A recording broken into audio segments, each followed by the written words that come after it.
What is up, boys? My name is Rahul. In today's video, we're going to be talking about self-confidence. ये तुमने बहुत हर जगह सुना होगा कि भाई तुम्हें हर छोटे काम के लिए किसी से बात करना हो, स्टेज पे जाके कुछ कहना हो, खुद को कहीं पे प्रेजेंट करना हो, उन हर चीजों के लिए तुम्हें सेल्फ कॉन्फिडेंस की हमेशा जरूरत पड़ती ही है.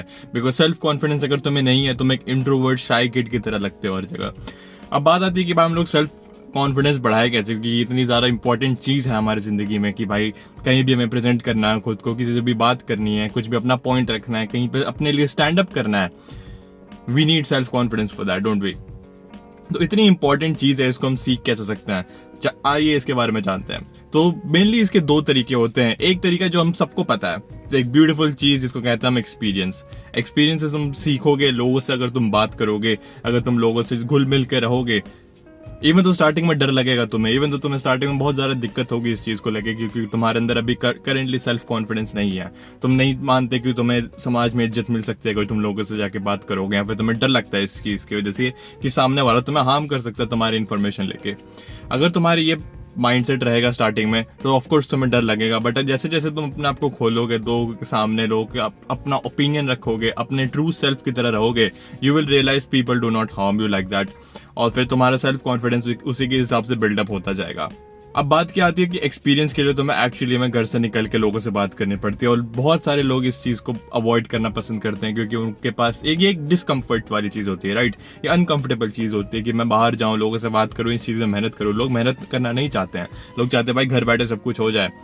But the fastest way is this way कि भाई तुम जाके एक्सपीरियंस लो. और one of the best ways to learn from life is through experiences. अब सेकंड वे आता है जो मैं तुम्हें इस वीडियो में बताने वाला हूँ, बहुत ज्यादा इंपॉर्टेंट चीज है, तो ध्यान से सुनना. Second way to build confidence is through visualisation. Visualisation के थ्रू तुम बिना किसी से बात करे, बिना किसी को जाके अप्रोच करे, बिना सोशली अपने आप को एम्बैरेस करे या फिर उन गलतियों से सीख के तुम अपना सेल्फ कॉन्फिडेंस बढ़ा सकते हो. मैं तुम्हें एक और एग्जांपल बताता हूँ जो मैंने अपने प्रीवियस वीडियोस में बताया about the way the mind can affect your body. 3 groups लिए गए थे और तीनों को बास्केटबॉल खिलाया गया था. उन तीनों को बॉल हुप में डालनी थी, ठीक है? एक ग्रुप ने डाला, उसका रिकॉर्ड किया गया, उसने कितने हुप्स डाले. सेकंड ग्रुप का रिकॉर्ड किया गया, उसने कितने हुप्स में डाले. थर्ड टीम का रिकॉर्ड किया गया कि भाई उसने बॉल कितने बार हुप्स में डाले. और 20 दिनों का टाइम पीरियड दिया गया था इनको, ठीक है? और पहली ग्रुप को, जो सबसे फर्स्ट ग्रुप था, उनको रोज प्रैक्टिस कराई गई थी, ठीक है? रोज के रोज प्रैक्टिस कराई गई कि जाओ कोर्ट में जाओ, जाके मेहनत करो. सेकंड ग्रुप को कोई प्रैक्टिस नहीं कराई गई, उनको बोला तुम चिल मारो. थर्ड ग्रुप को सिर्फ विजुअलाइजेशन करा गया, उनको घर बैठ के विजुअलाइज कराया गया कि वो लोग कोर्ट में हैं और वो लोग बॉल हुप्स में डाल रहे हैं. और ये उनको विजुअलाइज किया गया 20 दिनों तक. एट द 20th डे उनके फिर से रिकॉर्ड लिए गए कि भाई फर्स्ट ग्रुप ने कितने डाले, सेकंड ग्रुप ने कितने डाले, थर्ड ग्रुप ने कितने डाले. रिजल्ट जब आए तो सबके होश उड़ चुके थे, क्योंकि भाई फर्स्ट ग्रुप को 24% इंक्रीज मिला, ठीक है? जिसने कोर्ट में जाके मेहनत करी, जो बास्केटबॉल कोर्ट में थे, उन्होंने वहां पे जाके मेहनत करी है.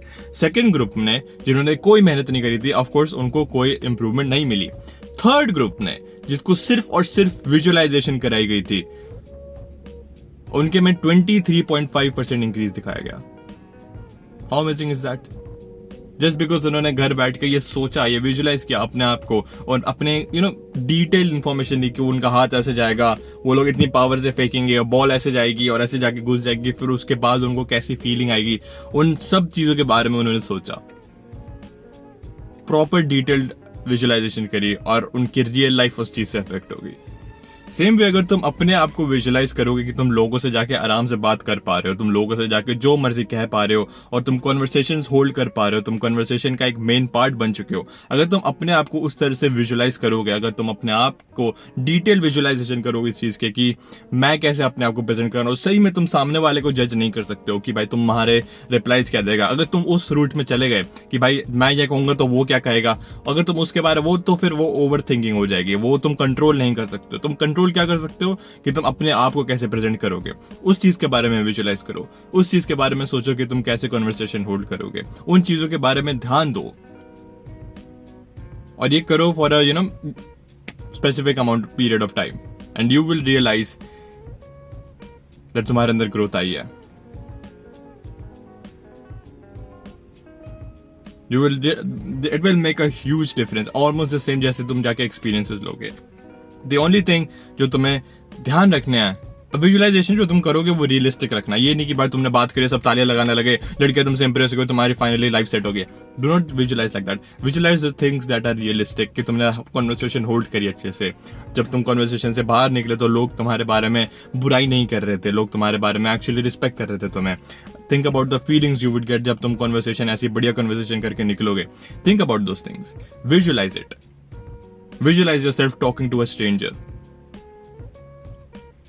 और अगर तुम्हें ये करने में दिक्कत आ रही है, अगर तुम एक उस टाइप के पर्सन हो जिसको स्टेज फ्राइट होता है या फिर सेल्फ कॉन्फिडेंस लो होता है, तुम लोगों को अप्रोच करने में बहुत ज्यादा डरते हो, तो इसकी एक और स्टडी आई थी कि भाई ये किन लोगों में पाया जाता है। ये लोग उन लोगों में मेनली पाया जाता है जिनको बचपन में ये बताया गया था कि भाई स्ट्रेंजर्स तुम्हें हार्म कर देंगे। तुम्हें बहुत ज्यादा बचपन में डराया गया इस चीज को लेके, भाई स्ट्रेंजर तुम्हें हार्म कर देंगे, उन पे भरोसा मत करा करो, वो हमेशा डेंजर होते हैं, स्ट्रेंजर डेंजर, और तुम्हें उनसे दूर रखा गया। तो तुम्हारा इंस्टिंक्टिवली माइंड ये मानता है कि भाई स्ट्रेंजर्स मुझे हार्म कर देंगे, इसलिए जब भी तुम किसी स्ट्रेंजर को अप्रोच करोगे या फिर स्टेज पे जाके कुछ बोलने की कोशिश करोगे, जब ऑडियंस में सबके सब तुम्हारे लिए स्ट्रेंजर्स हैं, यू विल रियलाइज तुम्हें डर लग रहा है, and it's because of that childhood trauma, क्योंकि तुम्हें बचपन से ये सिखाया गया है कि भाई स्ट्रेंजर तुम्हें हार्म करेंगे। I am just here to tell you that is not true. बहुत कम, कुछ ऑफकोर्स कुछ क्रीप्स और कुछ स्ट्रेंजर्स होते हैं जो तुम्हें हार्म करेंगे एक्चुअली में, but a lot of times it is very very safe to approach. और तुम्हें माइंड सेट में चेंज करना पड़ेगा, अपने बिलीफ चेंज करने पड़ेंगे।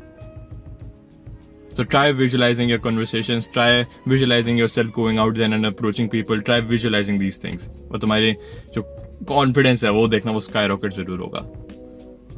अगर तुम्हें मेरा सर्वर ज्वाइन करना है जहाँ पे मैं ऑलमोस्ट रोज क्लासेस लेता हूँ about self image and self confidence, और इसको और एक महीने का मैंने सेल्फ इंप्रूवमेंट का कोर्स बनाया जिसके मैंने अभी तक क्लासेस स्टार्ट कर चुका हूँ। अगर तुम्हें ज्वाइन करना है वो फ्री है completely, link is in description. I'll see you guys there. Thank you guys for watching. I'll see you guys later. See you boys, keep working hard.